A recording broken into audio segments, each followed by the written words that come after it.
Film की starting होती है एक फॉक्स से जो कि काफी चालाक और शातिर चोर होता है और इस वक्त भी वो चोरी करके ही भाग रहा था और वो छुपने की कोशिश कर रहा था। वो जिस जगह पे छुपने के लिए आता है तो अचानक से वो पिंजरे में कैद हो जाता है और साथ में होती है उसकी वाइफ और ये दोनों एक साथ पिंजरे में फंस चुके थे और इन लोगों की कुछ दिन वहीं पे बीत जाती है। तभी उसकी वाइफ बोलती है कि मिस्टर फॉक्स हम यहाँ पे कब तक फंसे हुए रहेंगे, हमें यहाँ से निकलने की कोई तो रास्ता ढूंढनी चाहिए। और वो साथ में ये भी बोलती है कि हमें अपना घर बनाना चाहिए जहाँ पे हम अपनी सुकून की सांस ले सके। अब तुम बुरे काम छोड़ दो। मिस्टर फॉक्स अपनी वाइफ की बात मान जाता है और यहाँ से निकलने की कोशिश करने लगता है। कुछ दिन के बाद वो यहाँ से निकल भी जाता है। अब मिस्टर फॉक्स का काम होता है अपना घर बनाना और ऐसी जगह पे जहाँ पे कोई भी ना आ सके और ऐसी जगह वो ढूंढ भी लेता है क्योंकि वो तो बहुत ज्यादा चालाक था। और आप लोग तो जानते ही हैं कि लोमड़ी का दिमाग बहुत ज्यादा तेज होता है और इसके घर के पास में ही एक चिकन फार्म होता है। इसका मतलब था कि उसे खाना ढूंढने के लिए कहीं दूर नहीं जाना पड़ेगा और वो हर रोज उसी फार्म से चिकन चुरा कर ले आता था। और उसकी वाइफ को तो इस बारे में बिल्कुल भी पता भी नहीं चलता था कि मिस्टर फॉक्स ने अभी तक चोरी नहीं छोड़ी है।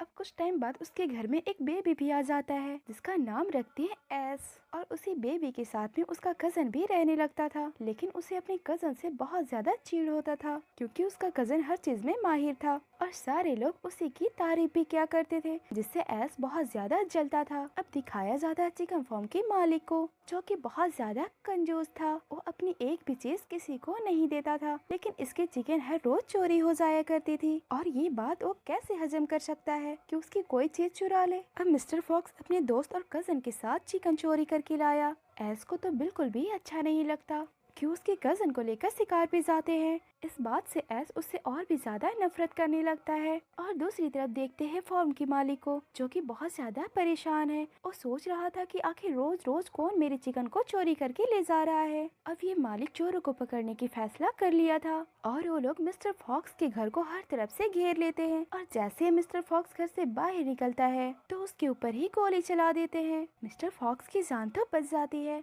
क्योंकि गोली तो उसके पूंछ पे लगी थी।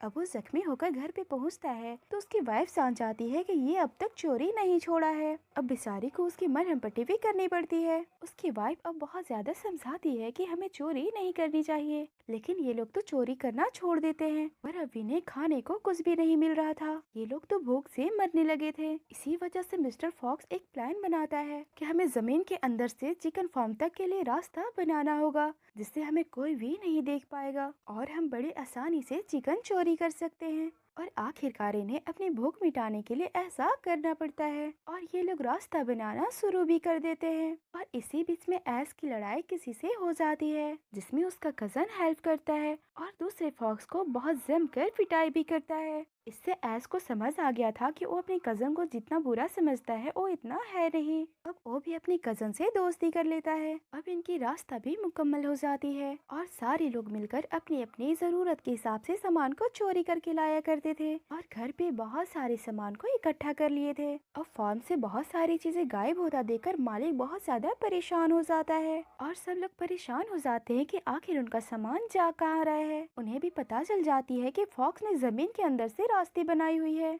और वही है जो कि सारे सामानों को दोबारा से चोरी कर रहा है। अब ये लोग बहुत ज्यादा परेशान हो जाते हैं। ये लोग सोचने लगते हैं कि अब इनके साथ किया क्या जाए, ये फॉक्स को हम कैसे रोके, ये किसी ना किसी तरीके से हमारे सामानों को चोरी तो कर ही लेते हैं। ये लोग फॉक्स को अलग अलग तरीके से परेशान करने लगते हैं ताकि फॉक्स बाहर आए और उन लोगों को पकड़ लिया जाए। और इसी बीच में एस का कजन घर से बाहर निकल जाता है और फार्म का मालिक तो वहीं पे इंतजार कर रहा था कि कोई घर से निकले और हम उसे पकड़ लें। और उसके बाहर निकलते ही उसे पकड़ लिया जाता है और जैसे मिस्टर फॉक्स को ये बात पता चलती है तो हार मान जाता है और खुद भी इनके सामने आने के लिए तैयार हो जाता है। और इसी बीच में एक चूहे आकर उसकी वाइफ पे अटैक कर देता है लेकिन उसकी वाइफ भी अब समझ चुकी थी कि उनके बहुत सारे दुश्मन बन गए हैं, इसीलिए वो भी पलटकर उस पे वार करती है और उसे बहुत ज्यादा मार मार कर जमीन पे गिरा देती है।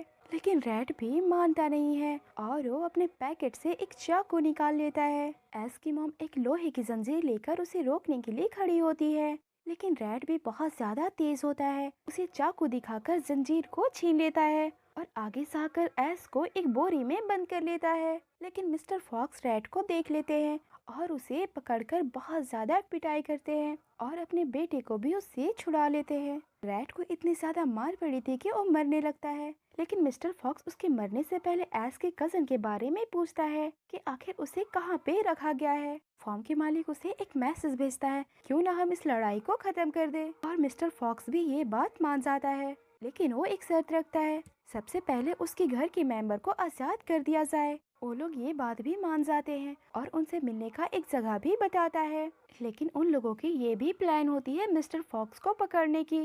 और जैसे वहाँ पे सारे लोग इकट्ठा होते हैं तो फॉर्म के मालिक उन पे अटैक कर देता है और इन दोनों के बीच में बहुत ज्यादा फाइट होने लगती है। और इसी बीच में एस उसकी फॉर्म में ही पहुँच जाता है जहाँ पे उसकी कजन कैद था और उसे आजाद करके वो दोनों वहाँ से वापस आ जाते हैं जहाँ पे लड़ाई हो रही थी। और ये दोनों मिलकर वहाँ पे खूब जमकर पिटाई करते हैं और फाइनली ये लोग अपनी जंग जीतकर अपनी सुरंग में पहुँच जाते हैं। चिकन फार्म की तरफ से इनकी सुरंग को बंद कर दी जाती है, लेकिन इन्हें तो खाना कहीं से भी चाहिए था और ये लोग दोबारा से एक नई सुरंग को बना लेते हैं जो कि एक स्टोर तक जाती है जहाँ से उन्हें सारी चीज मिल जाती है और ये लोग अपना खाना वहाँ से ले जाने लगे थे। और हम एंड सीन में देखते हैं कि उस स्टोर की चोरी की हुई चीजों से ये लोग पार्टी कर रहे हैं और खूब ज्यादा मस्ती करते हैं। तो गाइस, अगर आपको हमारी स्टोरी पसंद आती हो तो इस चैनल को सब्सक्राइब जरूर कर लीजिएगा और इसी तरह की वीडियो देखने के लिए बेल आइकन को प्रेस कर लीजिए। Thanks for watching.